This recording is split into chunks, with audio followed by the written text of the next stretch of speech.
Namo tassa bhagavato arahato samma sambuddhassa.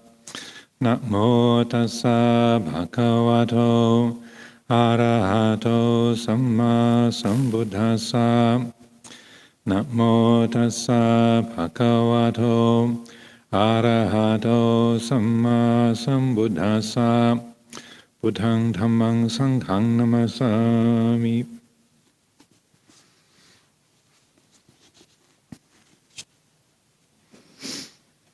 We come to the next talk in this collection, the Ajahn Sumedho anthology, Vol.3, called Direct Realization. And these talks are from the book The Way It Is, which is mostly comprised of Dhamma talks that Luang Por Sumedho gave in the winter retreat of 1988 here at Amaravati. This is chapter 12, called Consciousness and Sensitivity. Sometimes we approach meditation from a way of thinking that is based on trying to get rid of unwanted mental states and to control the mind. It's better to see meditation as an opportunity to be mindful, to be at peace with yourself and with whatever mood you happen to be in at this moment, rather than trying to achieve some kind of desired state. Learn to be one who is at peace with the way things are. When I started meditation in Thailand, the way I had lived my life before I became a monk affected my meditation practice. I began to let go of things and to accept all my ambitious and aggressive tendencies and to be attentive to the way things are. The more you trust in this, the more quickly you will understand it's the way out of suffering. Notice how things affect your mind. If you're starting a meditation period having just come from your work, notice what that does to your mind. If the mind isn't tranquil and pure and serene, don't criticize it. Notice the busyness of it all. You've been traveling in the rush hour, working at the keyboard, talking on the telephone, and maybe having to work with people that you don't like in difficult, aggravating situations. Just notice all of it. These things do have an effect on us. This is the experience of consciousness and sensitivity. And particularly the example or the description that Luang Por is giving here, I remember him talking about a particular conversation he had when they lived in Hampstead back in the late 70s, 77, 78, when they were living at the Hampstead Vihara, and one of the regular visitors to the monastery was a very dedicated meditator, and she was concerned that whenever she sat down to meditate in the evening in her home, that her mind was really, really busy and agitated. And Luang Por talked with her and asked about her experience of meditation, what kind of method she was using, and so on and so forth, and trying to give her some guidance. Then he asked her, what kind of work do you do? And she said she was a telephone operator. So in those days, back in the 1970s, there used to be what's called a telephone exchange, and a person who was what's called a telephonist would sit by the what's called the switchboard and have wires that would be plugged in to join one phone call up with a caller with a recipient.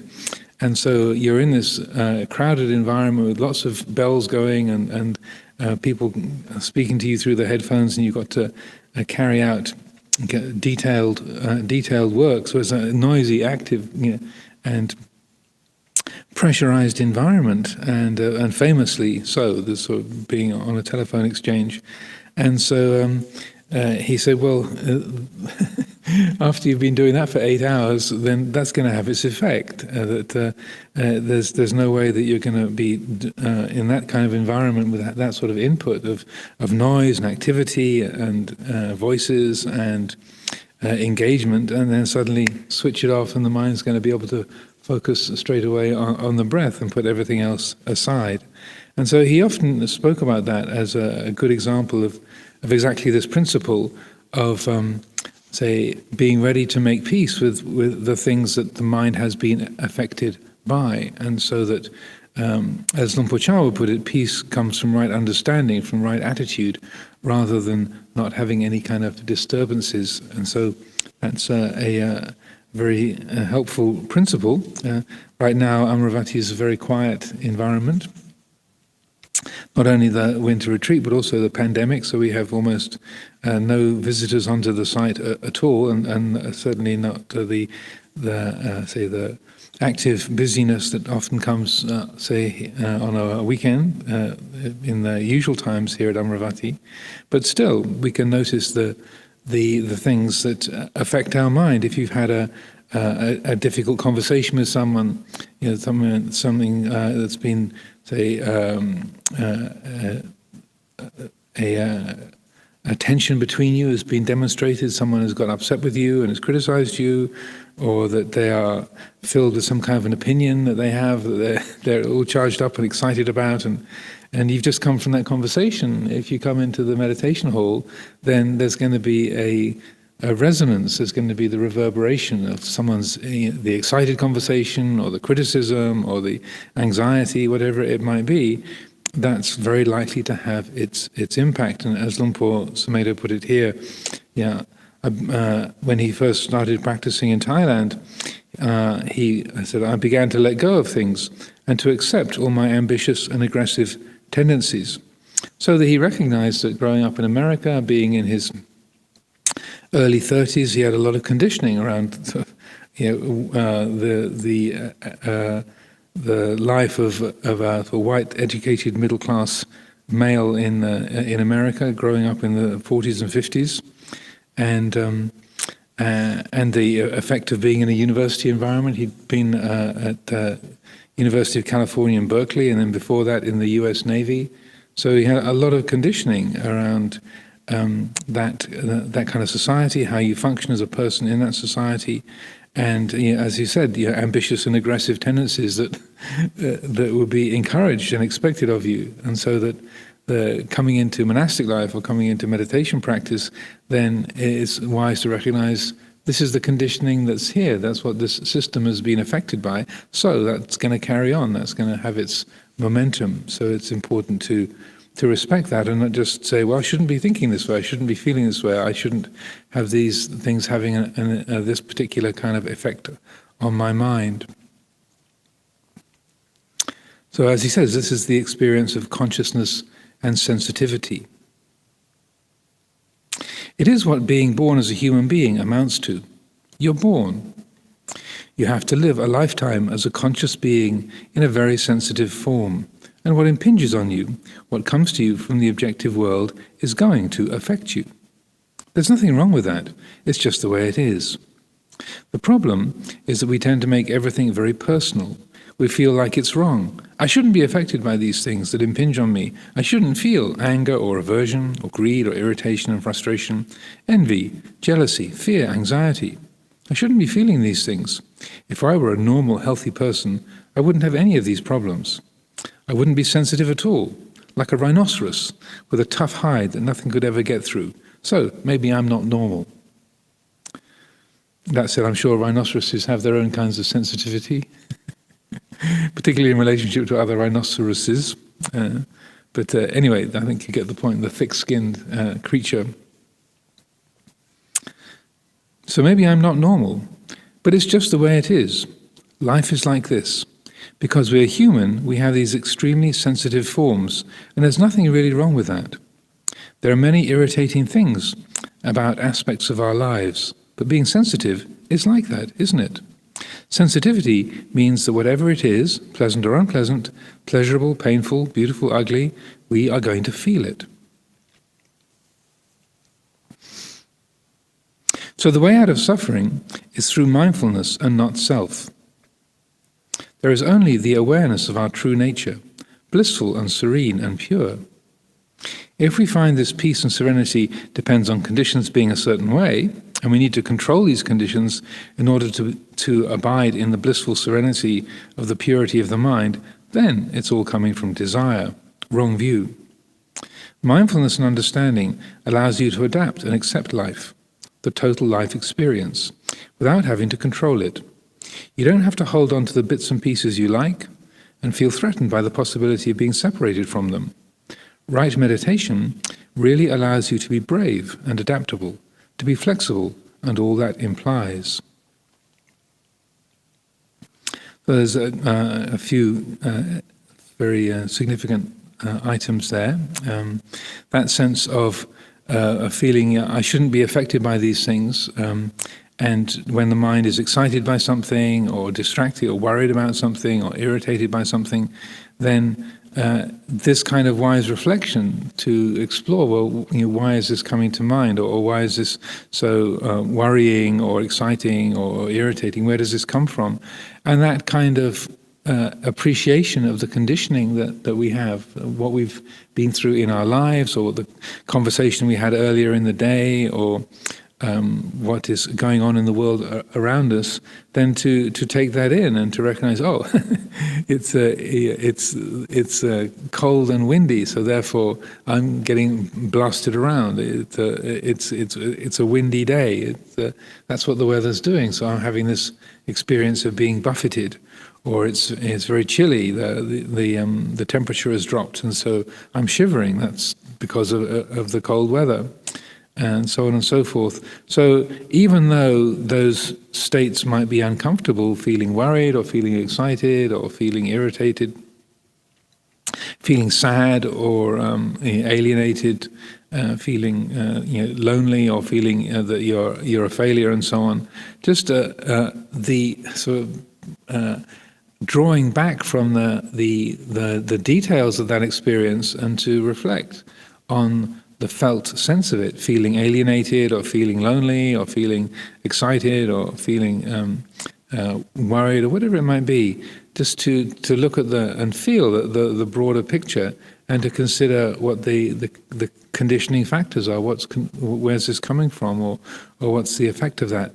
And then one of the aspects of the practice is seeing how cause and effect work. And if people have noticed how when we do the reflection on the four Brahmaviharas, the may I abide in well-being and so forth, the fourth one, the reflection on the development of equanimity, upekkha, the wording of that, the encouraged reflection is, I'm the owner of my karma, heir to my karma, born of my karma, related to my karma, abide supported by my karma. Whatever karma I shall do, for good or for ill, of that I will be the heir.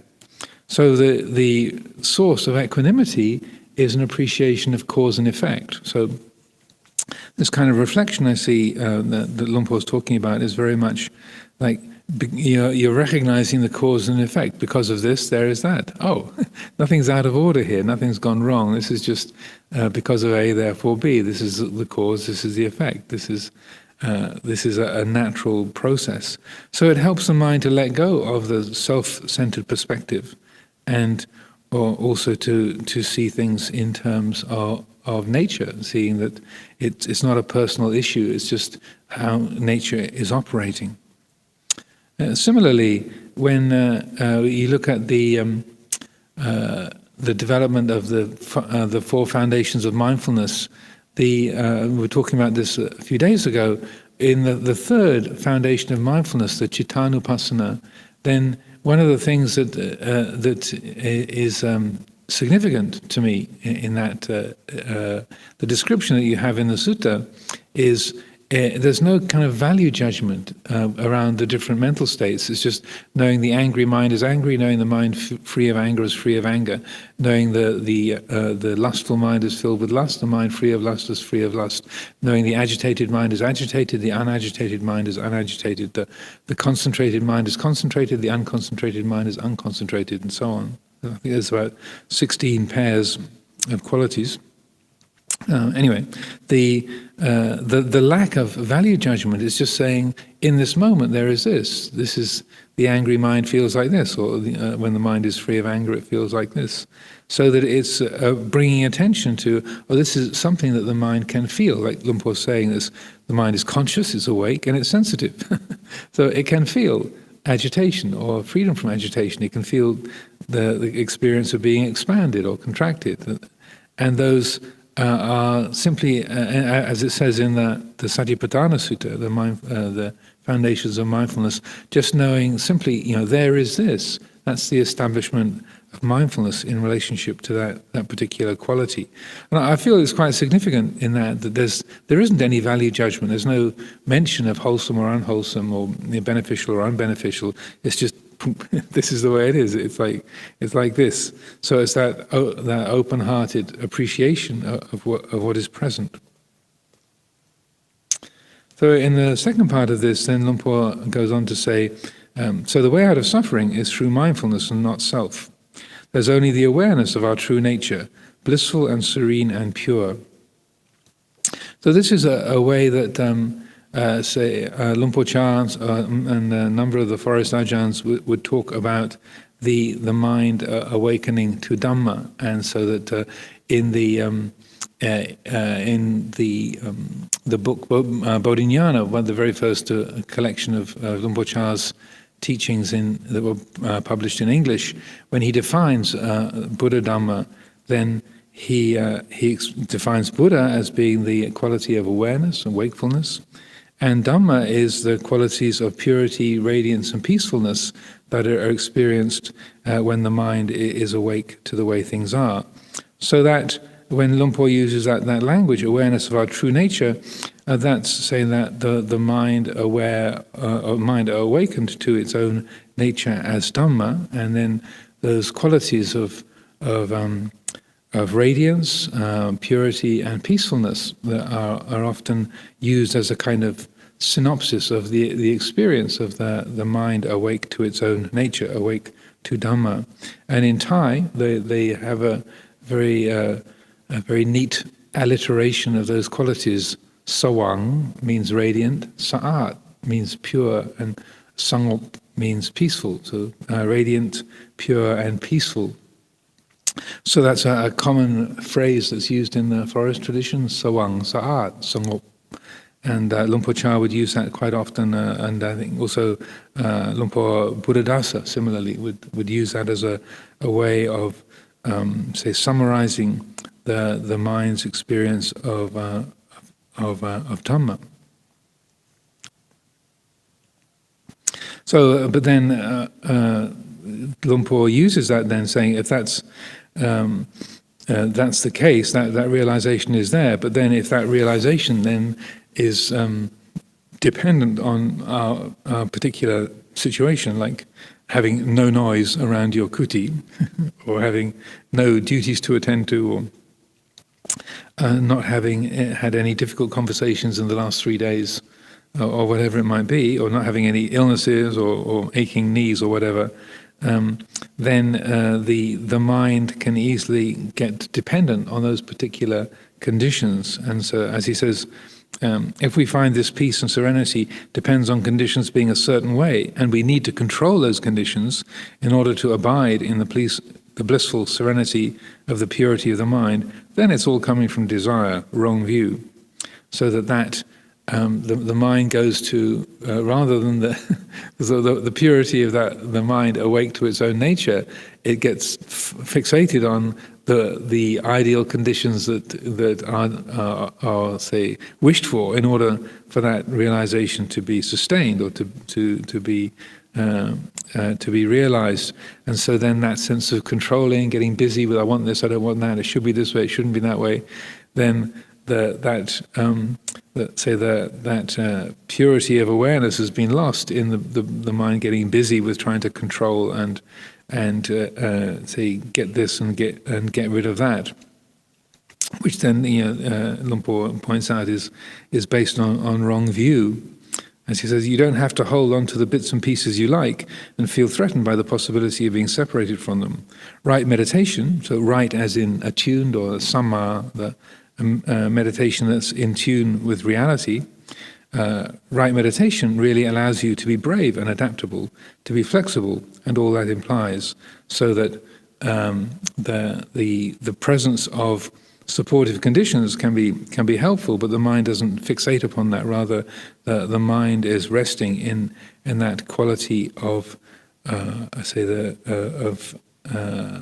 of awareness and an openness of attitude in each moment. So, and as Luang Por Chah would say, right, peace doesn't come from being with the people that you like or being separated from people. It doesn't come from being with your friends or being alone.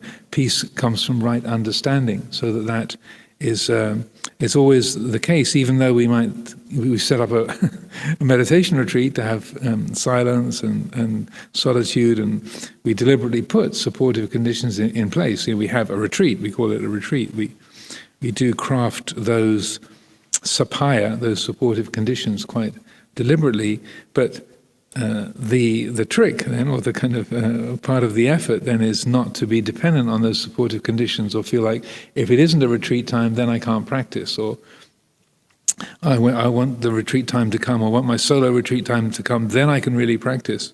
And that Luang Por Chah and Luang Por Sumedho have spent a lot of time over the years encouraging an understanding that it's the moment by moment, say, application of the practice, regardless of conditions. That's what is really going to liberate the heart. That it's not not to be dependent on a particular set of conditions, because as soon as we create that kind of dependency, then in that, then the causes for agitation and dukkha are being created right there. That partiality, that sense of I want this, I don't want that, it's got to be this way, I can't have it that way. Right there, the causes for dukkha have been created. Any questions, thoughts, reflections on any of that? Gaspar, please come and take the mic.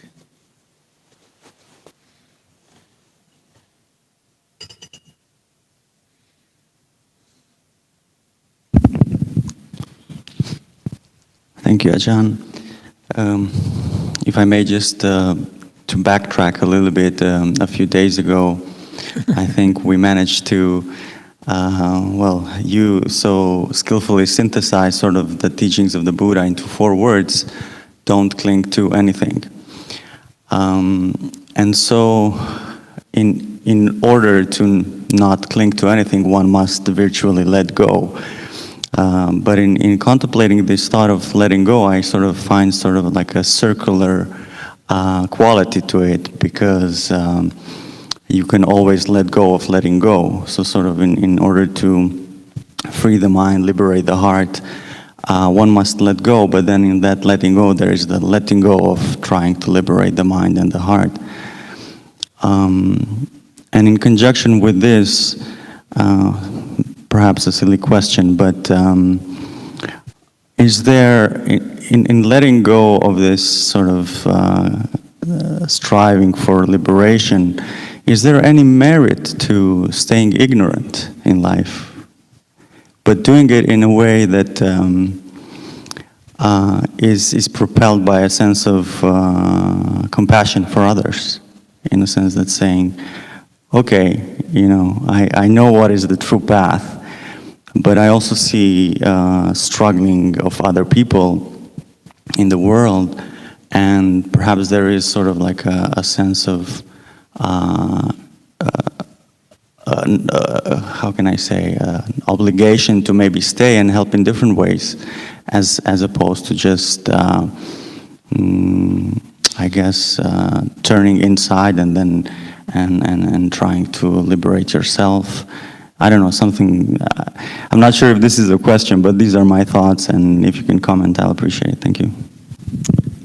There's a few things there. We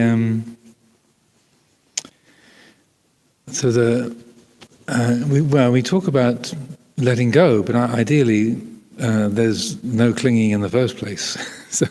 so that instruction, sabbe dhamma nalang abhinivesaya, it's not just about letting go, it's also about not clinging. So that and Luang Por Chah would point out that the practice is learning how to hold and then let go. So you can pick something up, hold it, and put it down. So it's the clinging is the thing that produces the agitation. But a lot of life is to do with skillfully picking things up, using them, and then when the time is present to finish using them, you put them down. So that any skillful use of conventions, like having a Dhamma reading or asking a question or practicing meditation, being a Buddhist monastic, spending time in the monastery, those are forms that are picked up and used for a period of time for a particular purpose. So that learning how to hold, to use a social form, to use an aspect of speech or action, those are learning how to hold without grasping, without clinging, and so that say distinction between holding and clinging is something that you have to learn through experimentation and practice. And just like learning a language or learning a skill like how to run a video program, you try it out and you use it over and over and over, and slowly a skill develops. So discerning when the mind is genuinely holding and using and is without attachment, without grasping, and when there is grasping present, you get to know that. You get the feeling for it. Like if you're trained in music, you train your ear so that you can tell when things are on pitch or off pitch, and then you also there's an intuitive sense of how to adjust, how to adapt. In terms of the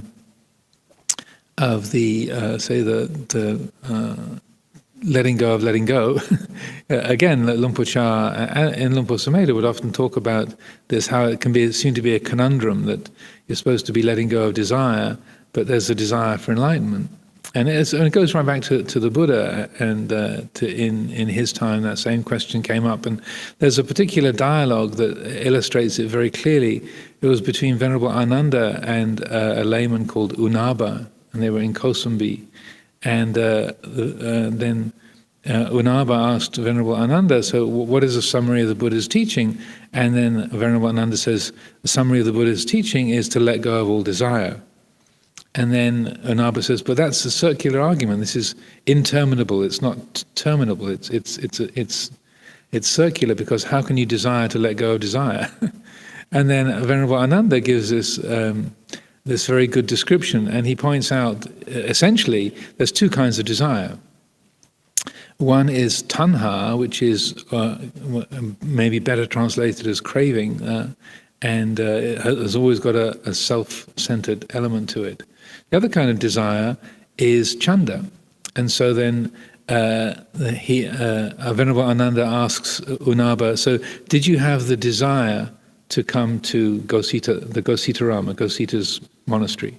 And he said, yes, I had that desire. So, and then when you had that desire, were you able to act on it? He said, yes, I was. And so when you acted on it, then did you realize when you were approaching the Gositarama, did you think about the pathway you should take to get here, and keep in mind what your goal was? He says, yes, I was thinking about it. I followed that particular path. I thought which roads I needed to follow.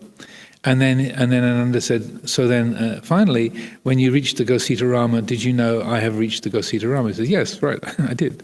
And so in that, he's laying out what are called the four bases of success, the iddhipada.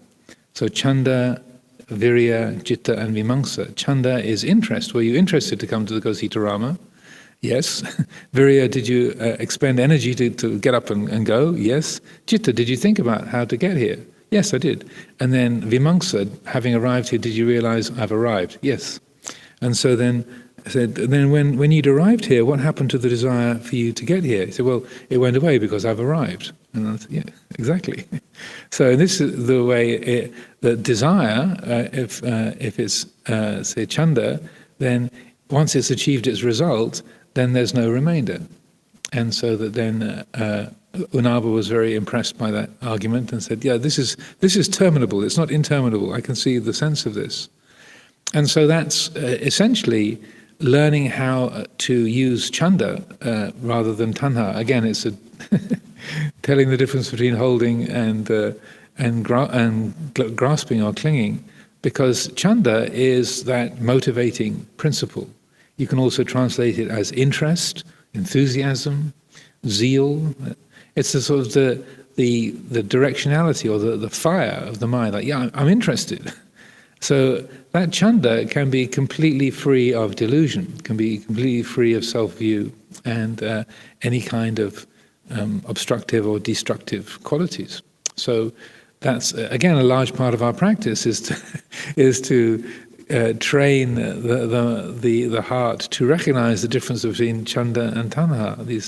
In English, you can use the word desire equally applicably for both of those, but they have a very different flavor. The chanda, it just means interest or enthusiasm. So it can refer to things that are unwholesome or worldly, like kama chanda, like sense desire. So it can refer to that. But in this respect, it would be Dhamma chanda, like the desire for Dhamma. And so that recognition of where self-view and greed, hatred, delusion, and so on sort of slide into the picture and affect chanda, that's part of what's an essential element of the practice. So then you can use desire to come to the end of desire. And so it's pretty much, there's very, very rarely is the word tanha used in that sense. I know of like one or two places in the Pali Canon where the Buddha just uses the word tanha for that, but the vast majority of times then the word chanda is used to refer to that kind of skillful directionality where the mind is given a direction and is sort of a kind of motivating quality is there. So that's with respect to your first one. And then the second question about, is it a good idea to remain ignorant for the benefit of other beings? You can probably guess my response to this is that there might be a well-intentioned, but my experience shows that the less that the mind is affected by greed, hatred, and delusion, the better it is for everyone around you. You might feel, it's rather like, oh, my mates want to go out and get drunk.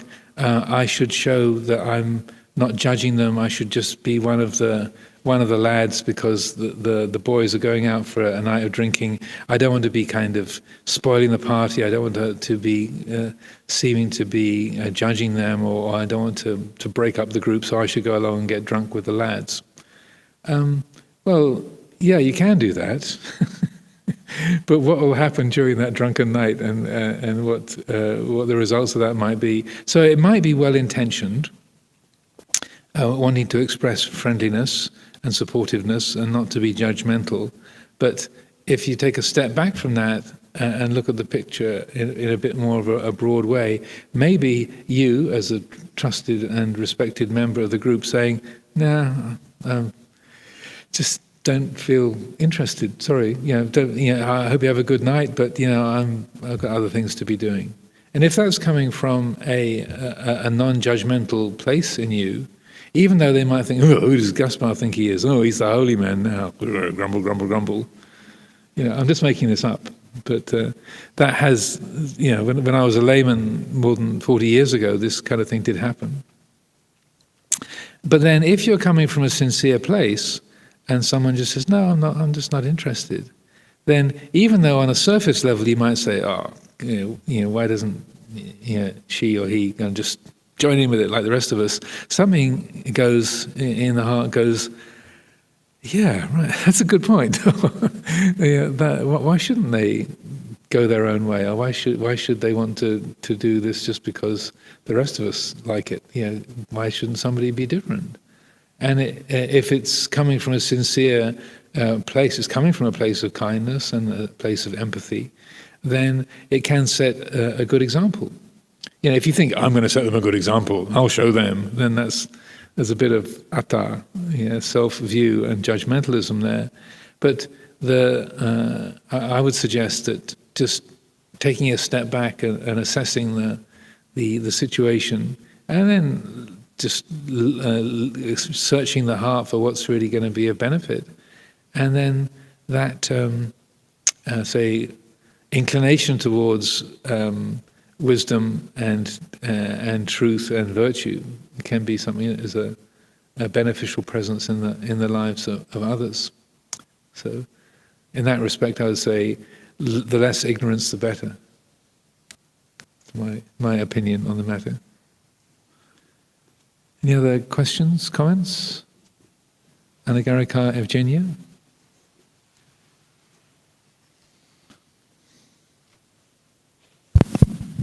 May I ask, in regard to this last question, could it be said that a sign of how to distinguish between this chanda and tanha when you do something? In my experience, I see that if I have a right answer or right solution, usually... Do you have a what? Right answer or right solution or right understanding of situation, what to do or how to act. Usually it's not so much of kind of thinking or arguing or logic to it, not intellectual, it's just kind of more silent. And if there is this whistling kind of atta mind that wants to present it as something good, but actually usually it's a lot of logic, like very... The inner legal team gets brought in. Yes, yes. And sometimes you kind of, when you acknowledge the right answer, you don't really want to agree with it, but deep down you know that it's yes, and it's kind of unarguable, but just before you didn't want to... And it seems that all this kind of chattering and talking, it's more about trying to argue with what you know already, and when you go in the right direction, you just yes, okay, I agree, I go along, but the heart knows. So when it's something right, when it's really kind of chanda, when it's a right step, usually there is a kind of more quietness, not so much of doubting or choice. It's just okay. Yeah, I think that's very true. I think it's a good way of describing it. That there's a simplicity when there's an intuitive sense of, this is a good way forward, and that when things are being guided by tanha and self-view, there's the sort of the inner legal team, sort of justification. Self-justification, coming up with good reasons why this is great.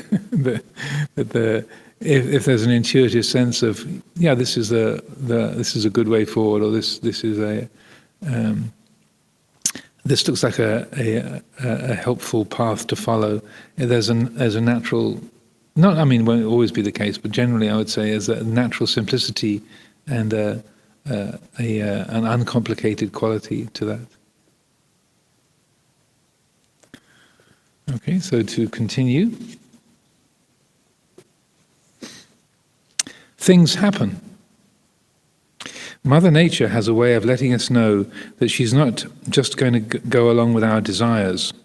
If we try to control everything and make it so that we're not being affected by any of it, or only affected in the ways that we like, then even if we get a measure of control over things, we just increase the suffering because conditions are changing all the time.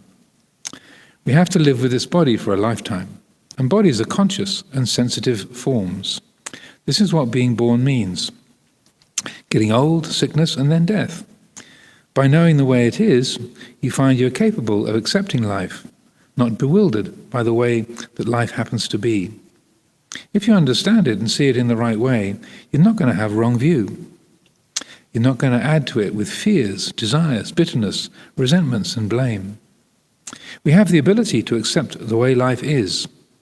Understanding Dhamma allows us also to have a fearless attitude. We begin to realize that we can accept whatever happens. There's really nothing to be afraid of. Then you can let go of life. You can follow it because you're not expecting anything out of it, and you're not trying to control it.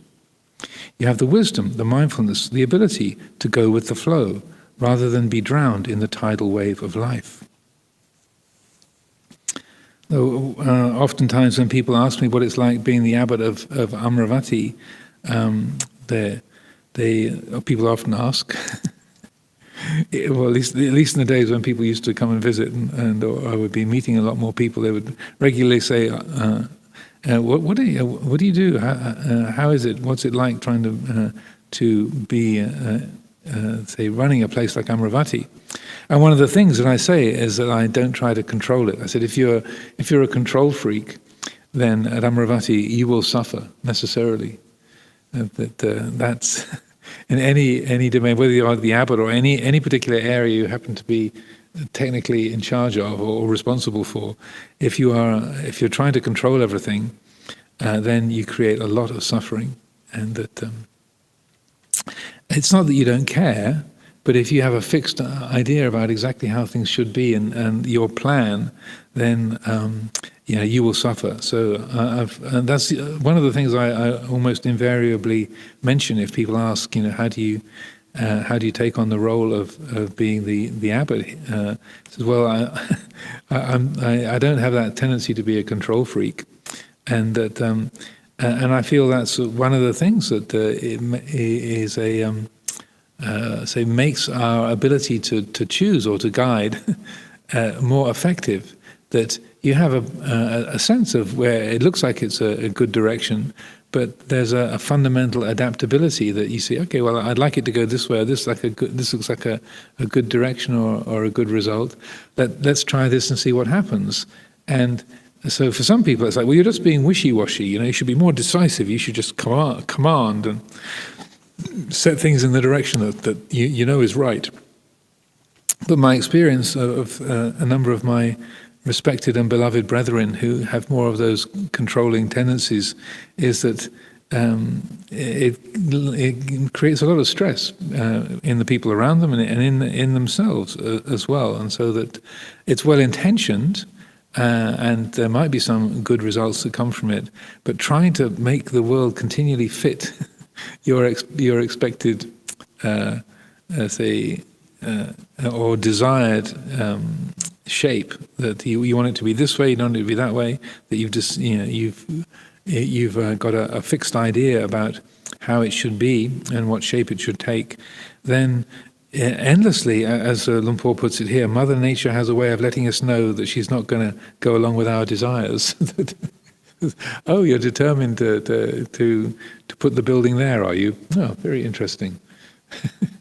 And then things come along, things happen, and so that along with having a sense of what is a skillful direction, if there isn't that fundamental flexibility and readiness to adapt and to change, then we're always colliding with life, and it's a very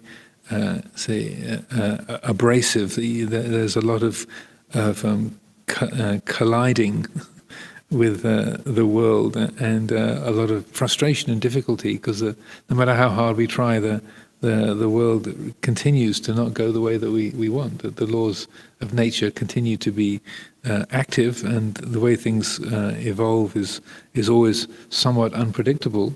And so that readiness to have a sense of what looks like a good direction, and then to be ready to adjust and to attune to the different people who are involved, the different changes in the weather or the circumstances, or suddenly the laws are changed and you have to do things differently. Then it's mysterious, but that's how you get things to evolve in a skillful way, is by not being rigid about it, as in the Metta Sutta, by not holding to fixed views. Then that is one of the ways that we can work harmoniously. So it's not a matter of not caring or being completely sort of wishy-washy, but it's a readiness to bend and to adapt to circumstances. And as Luang Por puts it, then you can let go of life. So letting go of life doesn't mean that you don't care. It just means having that flexibility. So, like in the natural world of, say, the world of trees, if a tree is if the tree is very old and rigid, then if the strong wind blows, then the branch is going to break and drop off, or the whole trunk might break. If the tree is a bit more bendable and flexible, when the strong winds blow, then it can move, it can bend in the wind. If it has no strength in it, then it would just flop over and wouldn't stand up and hold the leaves up in the sunlight. So it needs to have a certain amount of strength and firmness. But if it's too rigid, then it breaks in the wind, and then its life and its viability is not sustained. Take the time to be silent. Listen to yourself. The breathing, just the natural rhythm of the body, the way your body feels now. The body is a condition in nature. It's not really you. It's not my breathing anymore. It's not personal. You breathe even if you're sick. And if you're asleep, you're still breathing. It's the body that breathes. From birth to death, it will be breathing. So that's why we use it as an object to focus on, to turn to if we're thinking too much. When thoughts get convoluted and complicated, we bring attention to the ordinary breathing of the body at this moment, and we aren't lost in thought anymore. We're being attentive to a natural rhythm. But as soon as you start thinking, you can't concentrate on the breath. It becomes a me again, and I am trying to be mindful of my breath. But when you're just with the breath, there's no self. The self will arise when you start thinking, and when you're not thinking, there's no self. When you're mindful, thought isn't coming from wrong view, the view that I am a self. It's one of the aspects of the breath is that there is a measure of personal control. We can decide to breathe deeply or to breathe in a shallow way. We can hold our breath. We can breathe long or short. So there's a measure of personal control, and so we use language like I am breathing, and that the sense of it being something that I am doing is very easy to sort of come into focus. But as we were mentioning a few readings ago, that the more that there is a sense of me doing the breath, then the more it's laboured and hard work. It's a chore. And then with the development of the practice, the less sense of self there is there, the less self-view that's involved, then it's more that there's an awareness of the body breathing. The body breathes, as Luang Por puts it here. It's the body that breathes. So things that we don't have any personal control over, like the heart, the heartbeat, we don't say, I beat my heart. Anyone? I don't know if maybe in some of your languages they say that, but I don't think any language that I know of says, I beat my heart. It's just though the heart beats. It's not. There's no personal control over it, and so that illusion of self around that doesn't form, and it's one of the reasons I find that listening to the inner sound, the nada, is a very helpful meditation object, because there's no personal control over that. You can pay attention to it or you can not pay attention to it, but you can't, I can't make it louder. Like, I want it to be louder. No effect. I want it to be quieter. No effect. I want it to be over on my left and not on my right. No, it doesn't respond. So the inner sound is present. You can listen to it if that's something that the mind is capable of discerning. But that very lack, like the heartbeat, the very lack of personal control, that I can't do anything with it. I can pay attention to it or not pay attention to it. That I find is a supportive aspect of using it, developing it as a meditation object, because it doesn't feed the habit of me the controller, me the one who's doing, but rather there's a more of an alertness and a receptivity is the basis of the meditation.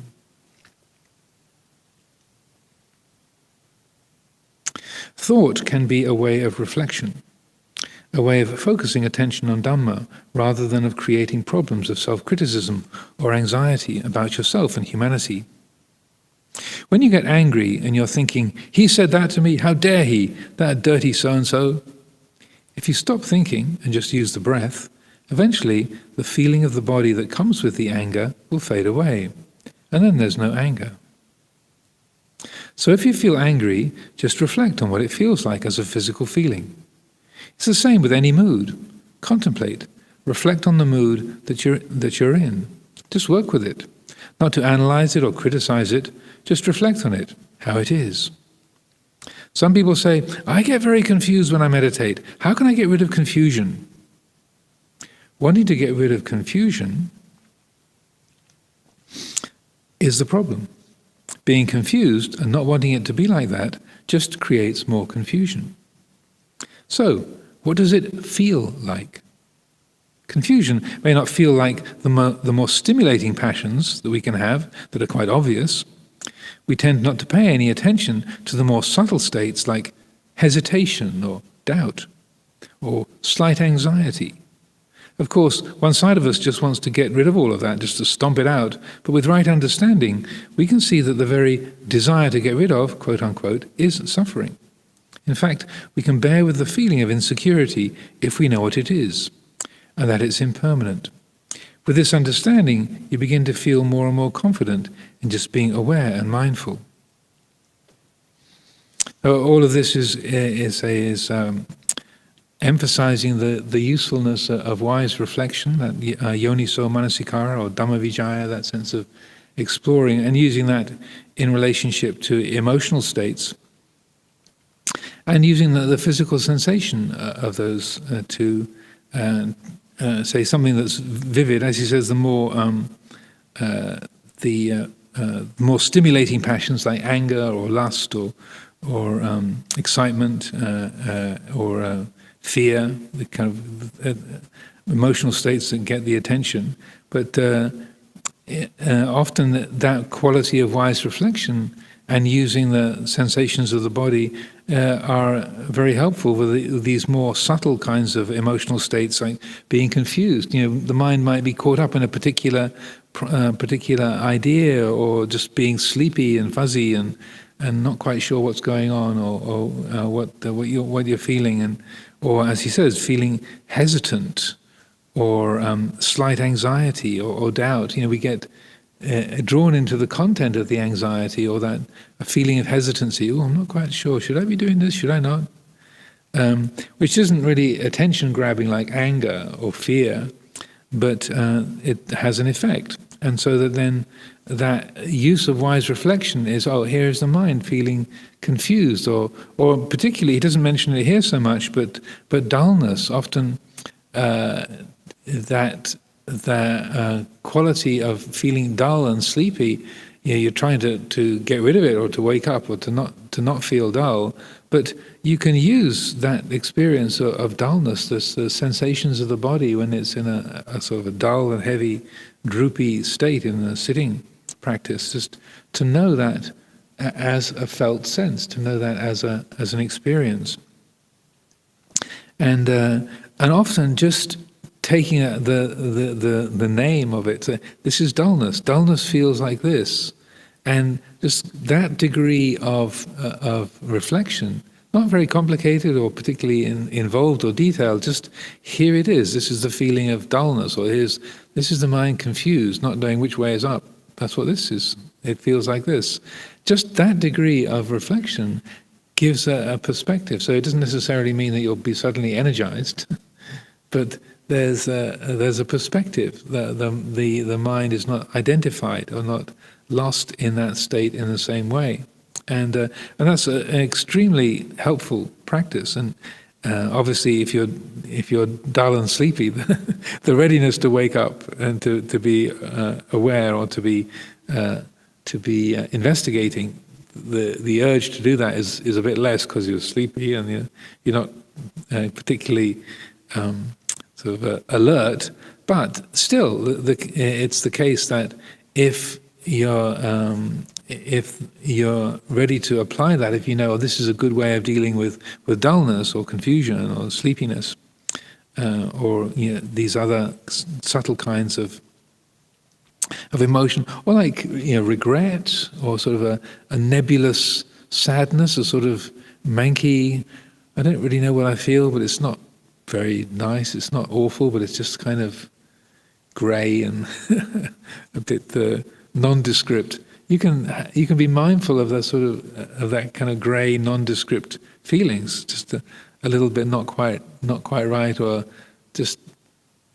kind of unsatisfied, kind of lonely, kind of not quite happy-ish. And just naming what that is, naming what that felt sense of that, also feeling it in the body to the degree that those things can be felt. There's a way that the heart is freed from the bounds of that, from the identification with that, and that even though that state is present, then there's a clarity with it, and the mind stops creating any kind of suffering around it. There's not the waiting for it to be over, thinking it shouldn't be this way. That here's a sort of a dull, manky, lonely feeling. It's like this, and in that moment, the feeling might be there, but the mind isn't creating suffering around it. It takes a bit of skill. That's acknowledged, but if that's something that is developed, just to keep noticing, in this moment it's like this, then it becomes a well-worn track. It becomes a way that we train the mind to relate to its own states. And so there's more of a taking refuge in the quality of awareness, that the knowing of those particular sankharas, those particular mental formations, rather than identifying with trying to hang on to the ones we like, or get rid of, or switch off in relationship to the ones that we don't like. Any thoughts, questions, reflections on that? Okay, then the last part here. The mind is sensitive to suggestions and assumptions. This is why we're not trying to develop the practice in order to become an enlightened person. Such an assumption fixes you into the belief that right now you're not enlightened, that you've got a lot of problems, that you've got to change your life, you've got to make yourself different, and so on, that you're not good enough the way you are right now, so you have to meditate, and hopefully sometime in the future you'll become something that you'd like to become. Well, if you never see the delusion of that way of thinking, then it just carries on. You'll never really become what you should be, no matter how much effort that you put into your meditation. After years of trying to become enlightened, you'll always feel like a failure. And this is because you've still got the wrong attitude about it all. Well, this was, again, in that era, this was a very common theme of Luang Por's. And he would say, if you take the idea, I am an unenlightened person who's got to do something now in order to become enlightened in the future, that's the habitual paradigm, that's the framework of thought or understanding the mind easily creates. And a lot of the Dhamma talks we hear, or the literature that we read, says, yes, well, I am an unenlightened person, and I have got to do something now to become enlightened in the future, so what's wrong with that idea? But over and over again, Luang Por would point out that let's say that framework, that paradigm of I am a person, right there. It's like, then he said, look, that's the creation of self-view right there. So rather than the paradigm of I am an unenlightened person who's got to do something now to become enlightened in the future, instead to change the paradigm to being awake now, or as he would say, the Buddha seeing the Dhamma. The awake mind seeing the way things are in this moment. So rather than thinking, I'm this unenlightened person who's got to do something to become an enlightened person, don't put it in the framework of personhood at all, but rather, here's the mind, the quality of awareness, knowing the way things are, this particular set of sights and sounds and smells and tastes, these particular mental formations that are being known. That here's the Buddha mind, the awake, aware mind, knowing the way things are in this moment. And over and over again, he would repeat this, and it takes a bit of contemplation and an exploration to get a sense for that.